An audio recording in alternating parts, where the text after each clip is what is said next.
konflik adalah karena persoalan agama. Saya setuju sekali karena saya melakukan penelitian di Ambon dan banyak sekali unsur lain yang berbicara sampai mengapa konflik itu terjadi.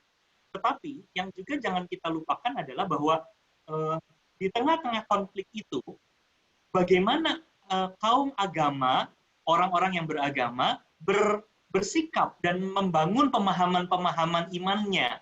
Di situ sebenarnya kita sedang berbicara subjek dari teologi publik itu sendiri kan. Bagaimana orang-orang di dalamnya, baik itu pimpinan gereja atau bagaimana anggota gereja, mencoba untuk membangun sikap iman di dalam sebuah konteks.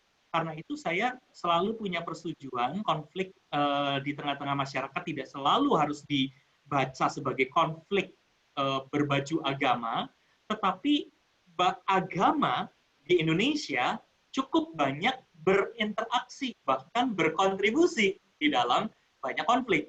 Jadi hal itu yang kemudian kita lihat seperti menjadi dua sisi ya, bolak-baliknya untuk kita coba pahami sama-sama. Nah, yang sedang saya coba ceritakan adalah bagaimana agama itu ada di dalam sebuah situasi, di dalam sebuah pemahaman, dan bagaimana dia bersikap dan bagaimana kita seharusnya berefleksi di sana. Nah, menurut saya pertanyaan-pertanyaan Bapak Ibu terkait dengan bagaimana seharusnya kita sekarang bersikap, entah itu kaum agamawannya atau anggota gereja, atau bagaimana kita harus keluar dari situasi-situasi yang tidak menguntungkan. Beberapa teman mencoba untuk mengingatkan, misalnya Bapak atau Saudara Andre Gultom mengingatkan perdebatan-perdebatan dogmatis yang akhirnya menyempitkan rasa percaya di tengah-tengah masyarakat. Atau ada juga yang mencoba untuk memperlihatkan bahwa agama ternyata lebih senang pada konsep in-group primordial. Ibu Retno ya mencoba untuk mengingatkan kita dan membuat kotak-kotak dalam bahasa sosiologisnya in-group, out-group. Dan konsep ini memang akhirnya menghambat rasa percaya. Dan pertanyaannya selalu jadi apa yang harus dilakukan? Nah, saya mencoba untuk kembali mengingatkan kita pada apa yang sedang saya coba tunjukkan, yang saya sharekan.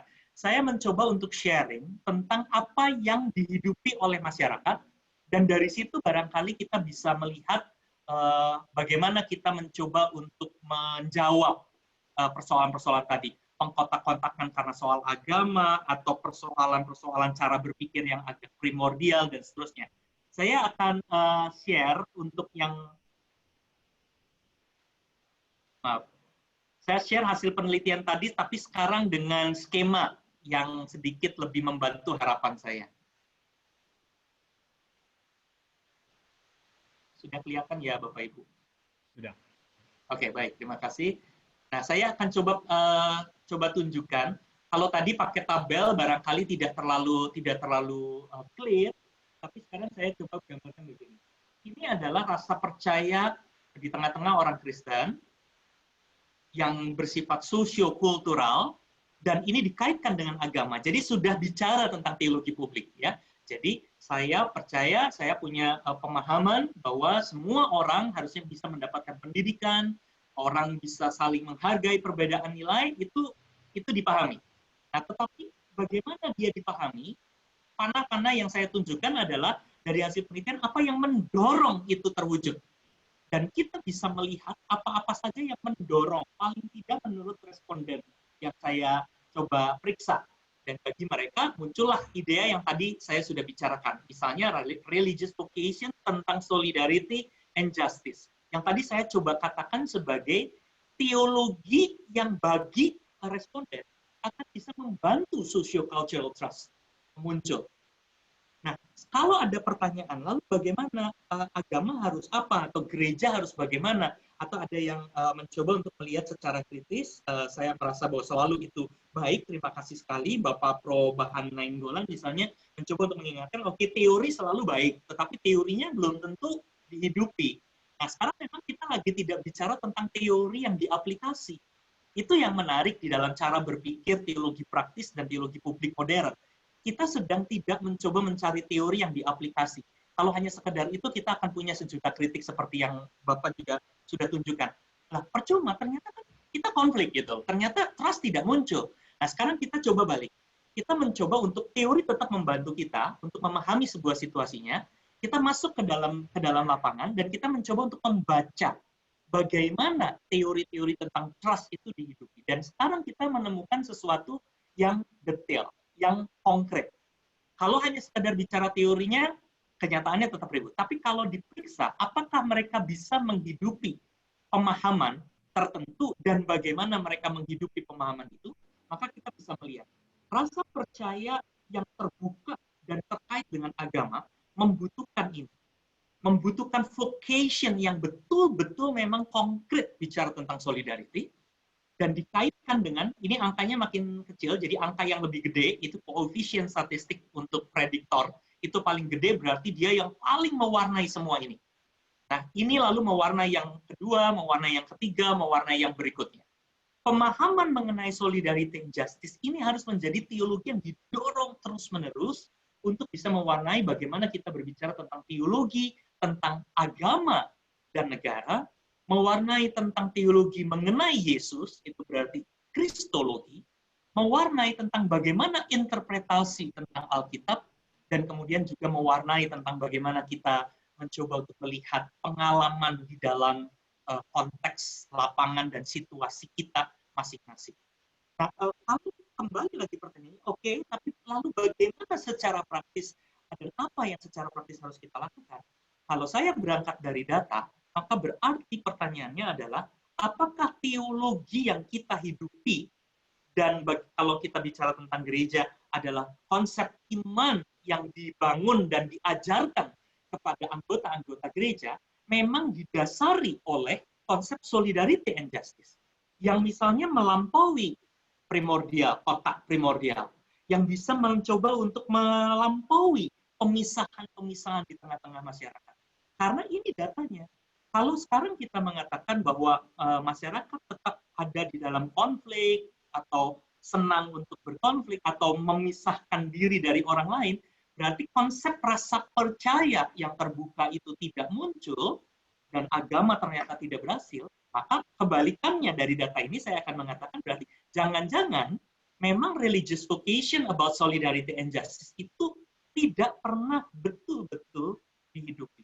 Saya tadi misalnya menggunakan contoh ya, orang mengajarkan tentang Yesus, kristologi, bahkan kristologi yang bagus-bagus, seperti kristologi pembebasan misalnya, di mana Yesus membebaskan dan memperhatikan orang miskin.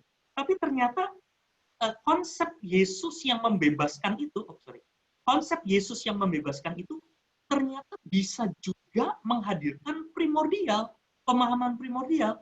Jadi yang dikhawatirkan oleh Ibu Retno di dalam tanggapannya betul pernah terjadi.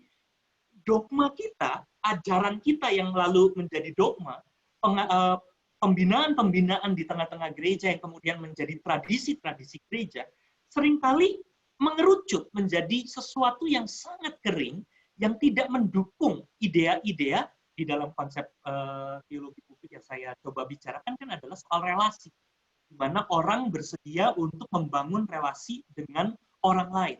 Tidak terbangun. Kristologinya bisa bagus, tetapi ternyata kristologinya tidak membantu orang. Dalam penelitian saya tentang mahasiswa yang sedikit berbeda, saya menemukan pemahaman mengenai Yesus, bahkan tentang Yesus yang hadir untuk orang miskin, ternyata menghadirkan sikap yang sangat-sangat tertutup untuk membantu orang-orang yang berbeda agama. Di dalam lapangan, ternyata yang bisa ditemukan adalah ironi-ironi seperti itu. Nah, dengan demikian, maka apa yang harus kita lakukan berarti, kalau dari data ini, maka misalnya 3 hal terakhir ini ya, yang di bagian bawah ini, di mana image of Jesus tentang Yesus klasik ya, yang dimaksud adalah Yesus yang inkarnasi. Konsep tentang Yesus yang inkarnasi ini harus dibaca bersamaan dalam bahwa konsep tentang Yesus itu juga mendukung apa yang dimengerti tentang hubungan agama dan negara. Bagaimana agama berperan di tengah negara. Agama yang seperti apa yang bisa mendukung kehidupan bernegara yang baik. Artinya ada hubungan antara idea kristologis tentang Yesus dengan idea hubungan agama dan negara. Dan hubungan agama dan negara yang equal, yang saya tadi coba katakan yang dimaksud di sini adalah hubungan agama dan negara yang dimana agama berkontribusi kepada negara dan negara menghormati agama, bukan sekedar soal agama mendominasi negara, Jadi pemahaman yang betul-betul cooperation, makanya disebutnya sebagai cooperation model, itu juga harus dibaca di dalam nilai yang lebih mendasar lagi, yaitu mengenai soal religious vocation about solidarity and justice. Tulisan klasik seperti Brueggemann misalnya ya, yang sudah lama sekali terus mengingatkan idea-idea di mana kisah penciptaan itu sebetulnya menghadirkan soal justice, soal solidarity, bukan sekedar hanya soal manusia yang berkuasa dan kemudian menguasai banyak hal. Kehadiran Yesus misalnya yang menghadirkan sebuah nilai-nilai untuk menghadirkan kehidupan dengan orang-orang yang bahkan seringkali dianggap sebagai orang-orang paling berdosa. Itulah yang bisa membuat trust itu muncul. Jadi saya tidak akan keberatan dengan mengatakan bahwa teori ini belum tentu sudah dihidupi dan belum tentu berhasil. Betul, memang ada banyak hal yang bisa membuat teori itu tidak berhasil. Nah, sekarang kita mau melihatnya bukan hanya melulu dari perspektif teori, tapi dari perspektif data. Dan datanya menunjukkan ketika pemahaman-pemahaman ini tidak dihidupi, ketika di dalam teologi ternyata kita mengajarkan kristologi yang bagus-bagus, tetapi tidak berhasil mendorong pemahaman bahwa Yesus yang berinkarnasi itu adalah Yesus yang solider untuk semua umat, bukan hanya untuk umat Kristen saja.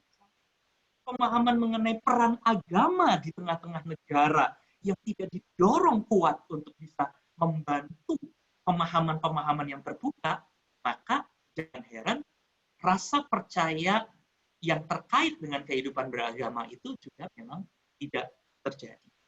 Nah, saya mencoba untuk membacanya di situ. Ini ada dua unsur lain ya yang di atas yang psychological interpretation. Jadi psychological interpretation ini negatif ya, Bapak Ibu. Jadi prediktor negatif artinya kalau ini bagus, ini akan menolak ini. Ya, jadi psychological interpretation itu adalah ketika Alkitab itu hanya diinterpretasi sebagai persoalan-persoalan psikologis, sebagai persoalan-persoalan sosial biasa.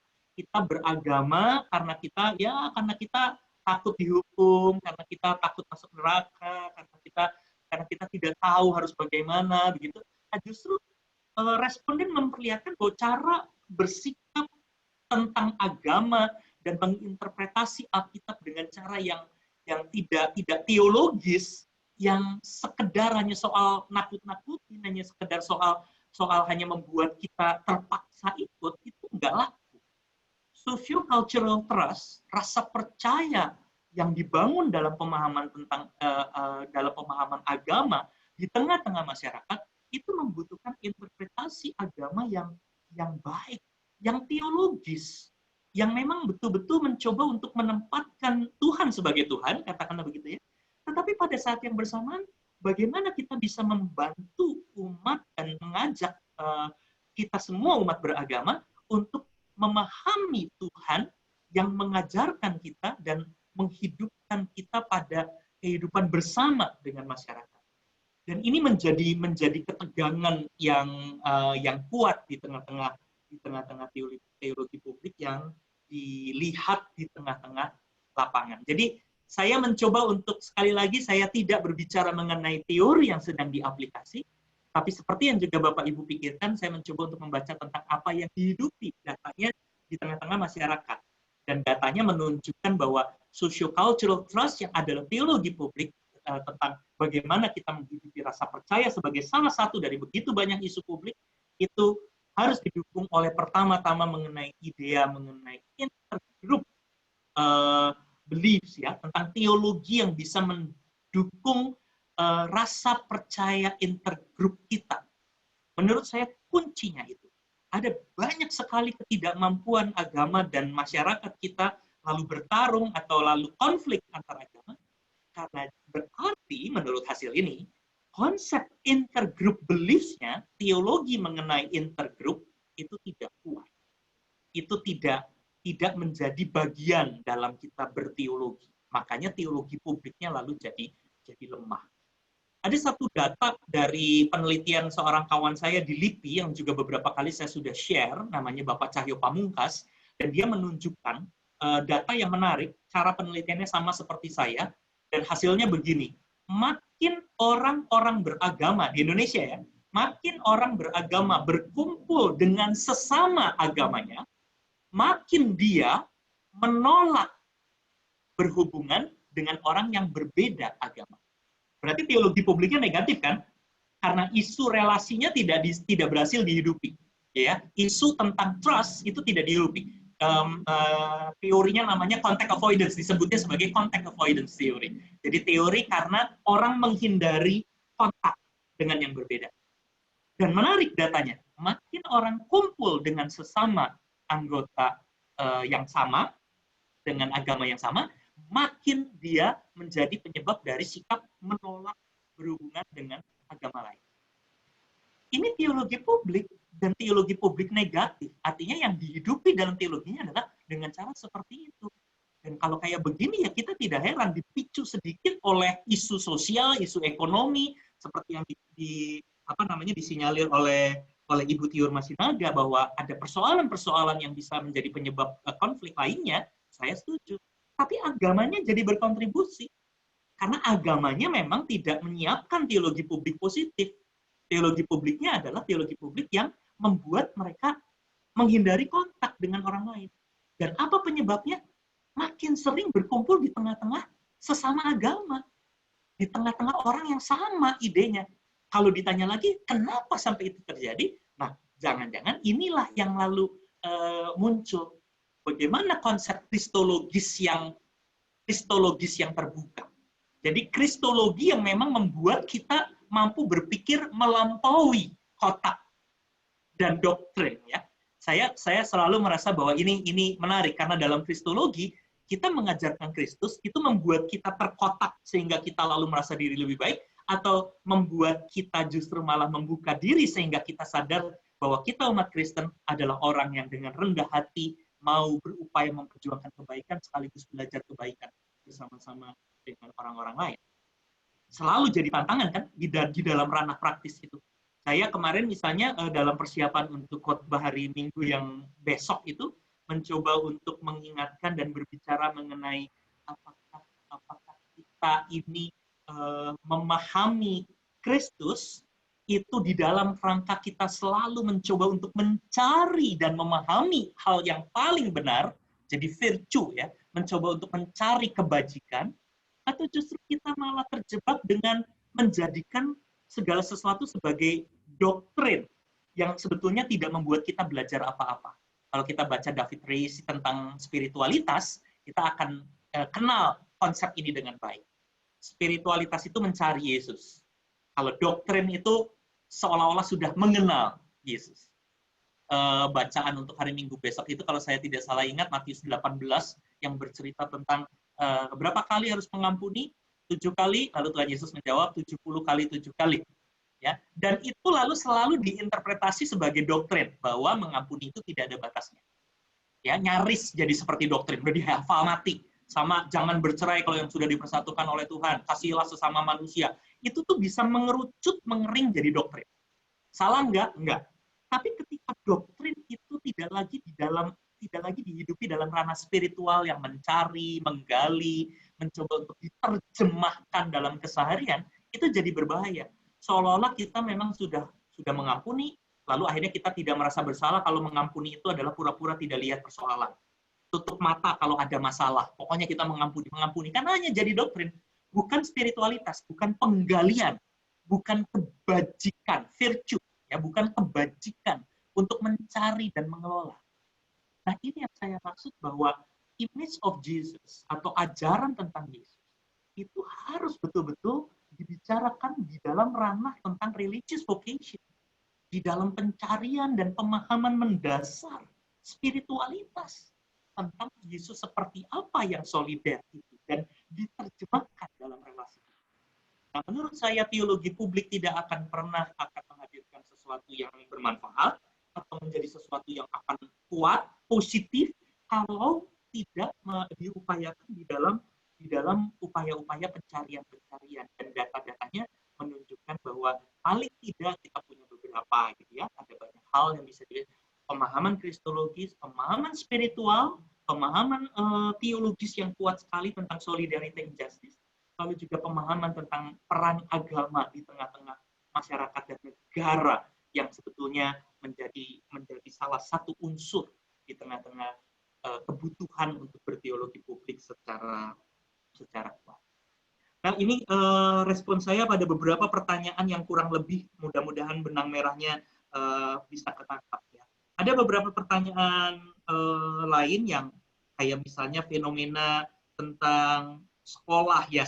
Saudara Advan Sihotang mengatakan saya tadi sempat menyinggung tentang bahwa salah satu isu sosial di tengah masyarakat yang jangan-jangan adalah soal hubungan yang tidak bisa saling percaya adalah ketika sekolah-sekolah berbasis agama. Ya, ini berangkat dari konsep, ya, berangkat dari teori bahwa ada segregasi-segregasi. Saya tidak bicara tentang STT karena STT itu adalah sekolah yang memang sedang mengajarkan mengenai teologi tertentu. Jadi memang otomatis. Tapi pesantren saya setuju karena pesantren adalah sekolah-sekolah yang sebetulnya sekolah umum dengan basis agama, termasuk sekolah-sekolah Kristen, sekolah-sekolah berbasis agama yang lain yang muncul dari yayasan-yayasan sekolah Kristen. Jadi meskipun berbeda juga dengan pesantren. Saya tidak mau mengatakan bahwa itu pasti jelek. Tidak. Ya, belum tentu begitu. Itu belum tentu jelek. Tapi saya mencoba untuk mengangkat itu sebagai salah satu fenomena. Dan orang-orang ternyata senang gitu ya dengan sekolah yang lebih berbasis agama. Dan lalu jadi kekhawatiran, apakah itu menjadi sebuah fenomena yang bisa membentuk rasa tidak percaya. Nah, saya tidak memeriksa itu, saya memeriksanya dengan terbalik, bahwa kalau kita percaya, kita akan senang semua orang bisa sekolah, semua orang tidak mesti harus dikotak-kotakan dalam agama tertentu, dipisah-pisahkan dalam agama tertentu di tengah-tengah pendidikan. Nah, kira-kira itulah yang diasumsikan sebagai rasa percaya yang terbuka dalam domain socio-cultural. Lalu apa yang bisa membentuk sosiokultural itu? Kembali lagi yang tadi sudah dibicarakan. Ada idea spiritualitas teologis yang mendasar tentang solidaritas dan keadilan, hubungan agama dan negara, dan konsep kristologis yang bisa mendukung soal itu. Oke, saya ada pertanyaan terakhir. Ya, orang suka tanya-tanya soal agama ya di Indonesia. Dan jangan-jangan itu bisa membuat orang tidak percaya. Saya tidak bicara tentang interpersonal trust ya yang sangat-sangat khusus yang saya sebut sebagai fake trust tadi itu ya secara teoritis. Ini hubungan antar orang. Ada orang yang kalau ditanya-tanya agama ya dia tidak terganggu begitu. Ada orang yang ditanya agama lalu langsung jadi berjarak. Nah, ini tergantung dari pengalaman kita sendiri juga. Saya ingat juga kalau di Jawa misalnya, saya tidak tahu di Sumatera Utara, meskipun istri saya orang Nias ya, istri saya juga dari Sumatera Utara, tapi yang saya tahu betul ya di Jawa misalnya pada waktu-waktu lampau, ketika orang ditanya apa etnis kamu gitu, ya. Terus kalau ditanya apakah kamu orang Cina, apakah kamu orang Tionghoa, itu buat orang Tionghoa dan orang Cina itu menjadi persoalan tertentu. Ya, jadi sensitif sekali, lalu langsung menjadi jarak. Nah, ini tergantung juga dengan pengalaman. Saya sendiri yang lahirnya di tahun 70-an sudah mulai agak berubah, lalu saya besar di tahun 80-90, itu kalau ditanya apa agamamu atau apa etnismu, ya tidak jadi masalah. Ini soal interpersonal trust, ya hubungan-hubungan antar orang dan sangat bergantung dari pengalaman. Dan di Indonesia memang orang suka tidak terlalu masalah gitu ya, tanya-tanya agama, meskipun juga beberapa punya masalah. Nah, kalau sekarang persoalannya adalah kalau ditarik kepada ranah sosial. Jadi, apakah agama ini lalu jadi persoalan atau justru malah menjadi pendukung? Nah, menurut saya, kalau teologi publik kita bisa positif, seperti yang kita coba lihat dan coba prediksi di dalam penelitian ini, ya, artinya pengajaran spiritualitas mengenai solidaritas itu kuat, hubungan agama negara dipahami dalam berteologi, pemahaman Yesus itu terbuka, lalu menghadirkan rasa percaya, menurut saya orang akan ngomong agama tidak ada masalah. Pancasila itu kan adalah sebuah bentuk kalau dibaca dengan perspektif tertentu adalah spiritualitas kalau bukan filsafat gitu kan. Sebuah konsep spiritualitas sosial tentang bagaimana orang hidup di tengah-tengah masyarakat. Nah, kalau spiritualitas seperti itu dihidupi, seperti Pancasila itu betul-betul bisa dihidupi dalam konteks yang kuat, maka orang kalau ditanya agama ya tidak akan menjadi masalah. Nah, kenapa orang ditanya agama jadi masalah? Karena agama tidak menghadirkan itu. seperti yang Ibu Retno sudah sinyalir, agama di dalam tradisi praktisnya, di dalam tindakan praktisnya, itu menghadirkan pemisahan. Ngajarinnya tentang siapa yang terpilih, siapa yang tidak. Ngajarinnya tentang siapa yang paling benar, siapa yang salah. Yang diajarkan adalah tembok. Yang dibangun adalah tembok. Nah, sepanjang pembangunan teologisnya adalah tembok, ya memang jadi masalah. Jadi buat saya persoalan bertanya tentang agama bisa jadi masalah, bisa jadi tidak masalah, sebetulnya tergantung apakah teologi publik ya membuat agama menjadi bukan persoalan.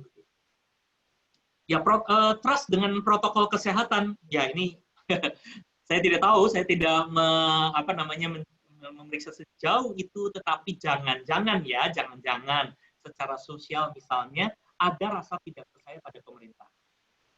Ya, atau ada rasa tidak percaya pada otoritas. Itu kan yang membuat orang melawan ya. Di dalam etika disobedience itu muncul karena perlawanan juga gitu loh. Ya, ada perlawanan karena kita tidak percaya. Itu yang lalu jadi persoalan. Dan bisa jadi muncul kayak begitu. Nah, berarti memang berbicara mengenai bagaimana teologi publik dalam hubungan dengan pemerintah, religion and state jadi bunyi lagi. Saya memang tidak membreakdown satu-satu ya, itu kan jadi kelas satu persatu yang panjang sekali. Tapi religion and state kita, ya hubungan tentang agama dan negara, apa peran pemerintah dan apa peran agama dan bagaimana relasi keduanya, menurut saya adalah sesuatu yang masih relevan untuk dibicarakan. Belum selesai, apalagi di Indonesia. Isu tentang khilafah yang terus bunyi yang dihidupkan oleh masyarakat, direspon dan dibalas oleh isu yang hampir sama. Jadi bagaimana orang Kristen mencoba untuk memenangkan pertarungan ini dan menguasai pemerintahan, menguasai politik, menguasai sosial, bukan tentang bagaimana kita hidup bersama dengan negara. Bukan kita hidup bersama dengan orang yang beragama beda. Pancasila dan segala macam itu kan nggak bunyi karena memang isu mengenai religion and state itu nggak selesai. Begitu, dianggap selesai, tapi sebenarnya ternyata belum selesai. Dan teman-teman Muslim, misalnya ya, saya punya banyak teman Muslim, dia tetap bergaul dengan saya, tapi ketika ditanya tentang idea khilafah, dia tidak terlalu berani juga mengatakan bahwa itu adalah sesuatu yang tidak benar, atau sesuatu yang tidak cocok dengan negara Indonesia. Ya itu kan agama saya, ya bagaimanapun saya harus mendukung agama saya. Nah, ketika teologi umat itu tidak kuat dan bisa menjawab tentang relasi agama negara seperti itu, relasi interpersonal biasa-biasa, tapi relasi sosial, dia bisa dengan segera terbawa pada arus bahwa agama tertentu menjadi dominan di dalam negara Indonesia. Dan dengan segera teologi publiknya ini menjadi sesuatu yang negatif pada isu rasa percaya sosial yang sedang kita coba bangun. Berarti kan yang kelihatannya biasa-biasa ini muncul kembali dalam penelitian, rasanya harus kita dalamin gitu. Ini jadi PR aja ya, ini semacam bola awal yang saya lemparkan, tapi jadi PR yang cukup besar untuk kita bisa menajamkan pembicaraan-pembicaraan kita, religion and state di tengah-tengah gereja metodis misalnya, akan jadi sangat menarik begitu ya. Apa yang sebetulnya sedang dihidupi dan apa yang sedang dicita-citakan sebagai visi. Sama seperti saya di GKI juga terus bertanya tentang religion and state yang seperti apa. Nah, teman-teman Muslim punya PR yang juga cukup banyak dan serius mengenai hal-hal yang seperti ini untuk menghadirkan teologi publik yang jauh lebih positif. Untuk sementara saya mencoba untuk merespon itu. Barangkali masih ada waktu sedikit, teman-teman, Bapak, Ibu, bukan hanya bertanya, tapi juga menanggapi tanggapan atau menanggapi pertanyaan yang dari teman mungkin juga bisa ya, supaya kita bisa punya kekayaan. Saya kembalikan ke Pak Charles Yomi. Baik, terima kasih Pak Handi. Kalau ada pertanyaan dari peserta kuliah umum yang langsung dalam waktu kita masih ada lebih kurang 11 menit, kami beri kesempatan. Siapa tahu ada yang memberikan pertanyaan langsung.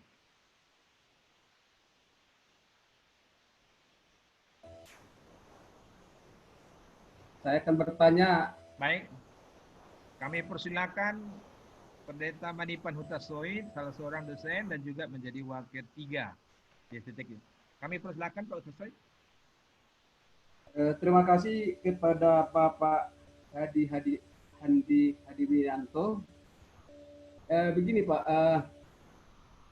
di dalam mengupayakan terciptanya agama dan rasa percaya yang terbuka dalam masyarakat dalam hubungannya berbicara tentang teologi publik di Indonesia, kita tidak pungkiri bahwa ada kepercayaan-kepercayaan eksklusif yang diyakini oleh setiap agama.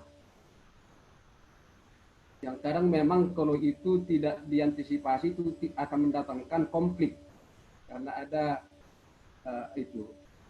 Tetapi kita dalam berbicara tentang hal teologi publik dan rasa percaya dan agama yang terbuka di tengah-tengah masyarakat, yang perlu diupayakan adalah setiap agama perlu mencari titik-titik temu. Dalam setiap agama pesan-pesan misalnya berbuat kebaikan karena banyak itu, dan menghindari sedapat mungkin membicarakan tentang titik-titik tengkar, yaitu hal-hal eksklusif menyangkut iman setiap agama. Barangkali yang berhubungan dengan topik ini di Indonesia, dalam hal ini agama yaitu gereja, sangat relevan untuk menghadirkan gereja sebagai gereja aksi. Gereja sebagai gereja aksi atau paracuks gitu. Ini yang sering dilupakan oleh gereja-gereja dalam menghadirkan dirinya, khususnya di Indonesia. Bagaimana pandangan dari Bapak penyeminar tentang itu, gereja sebagai aksi, menghadirkan gereja sebagai gereja aksi atau paracuks. Yang kedua, berbicara dengan dogma, satu sisi supaya kita jangan langsung misalnya jadi sinis tentang dogma ini, tapi yang salah memang gereja-gereja yang bersifat dogmatis. Karena dogma perlu.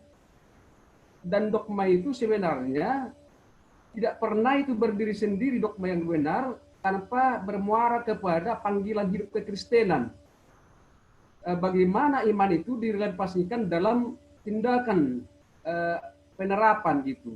Jadi bukan hanya berbicara dengan doktrin atau iman, tetapi bagaimana iman itu dinyatakan dalam perbuatan panggilan hidup di tengah-tengah agama itu, dalam ini gereja berada. Jadi di sini harus diupayakan dogmatika yang kontekstual begitu.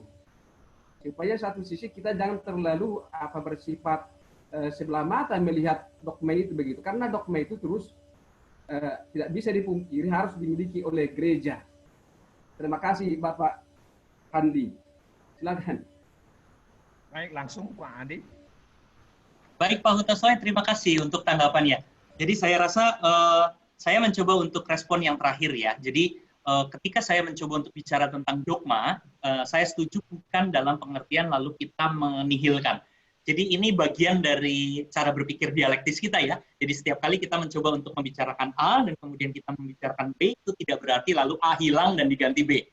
Gitu ya. Ketika kita berbicara, maka kita sebetulnya sedang mencoba untuk melakukan dialektis. Dan saya tidak punya keberatan Pak Hutasoy dalam prakteknya, dalam agama institusional, dogma itu dibutuhkan untuk menuntun, ya, untuk mencoba membawa umatnya ada di dalam pemahaman-pemahaman yang kuat terkait identitas dirinya.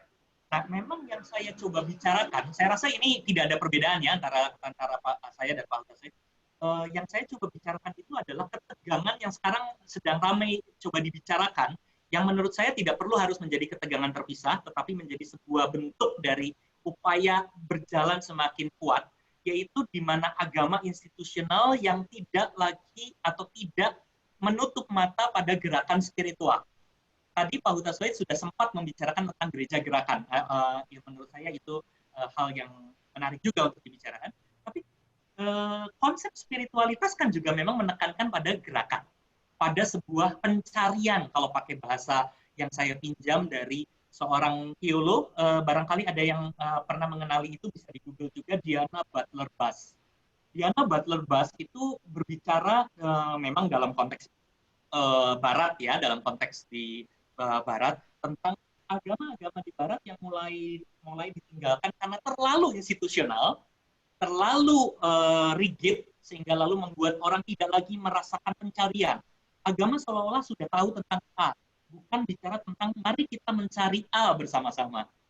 Agama sudah tahu tentang Tuhan, jadi tidak lagi bicara tentang yuk kita mencari Tuhan. Nah, itu yang lalu menjadi kekeringan, yang kata Diana Butler-Buss dijawab oleh gerakan spiritualitas.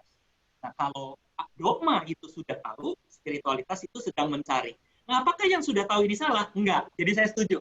Yang sudah tahu itu tidak selalu salah, tetapi yang sudah tahu itu dikembangkan dalam proses pencarian.